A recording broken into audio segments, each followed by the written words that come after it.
यहाँ पर आपको बताएं कि रावलपिंडी में पाकिस्तान सुन्नी तहरीक के रहनुमाओं ने फ्रांस मुर्दाबाद मार्च का ऐलान कर दिया। फ्रांस में गुस्ताखाना खाके शाया होने पर पाकिस्तान सुन्नी तहरीक के उलमा कराम ने अपना रद्द-ए-अमल जाहिर किया है। इस मौके पर पाकिस्तान सुन्नी तहरीक रावलपिंडी के इंचार्ज का क्या कहना था, आइए सुनते हैं। खाजा बतहा की इज़्ज़त पर खुदा शाहिद है, कामिल मेरा ईमान हो नहीं सकता।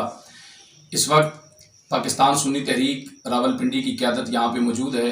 आप हज़रात जानते हैं पूरी दुनिया में इस वक्त अहले इस्लाम के जज्बात मजरू हैं। फ़्रांस के अंदर नबी रहमत सल्लल्लाहु अलैहि वसल्लम की शान में जो तौहीन आमेज़ खाके शाया किए गए, इस पर पूरी उम्मत मुस्लिमा इस वक्त सरापा एहतजाज है। और रावलपिंडी में इंशाअल्लाह अपने ईमानी जज्बात के इजहार के लिए, नबी रहमत सल्लल्लाहु अलैहि वसल्लम के साथ अपनी मोहब्बतों के इजहार के लिए 1 नवंबर बरोज़ इतवार हमने ये फ़ैसला किया है कि इंशाअल्लाह दिन 2 बजे सदर GPO से लेकर प्रेस क्लब रावलपिंडी तक एक अजीम शान फ्रांस मुर्दाबाद मार्च का ऐलान किया गया है।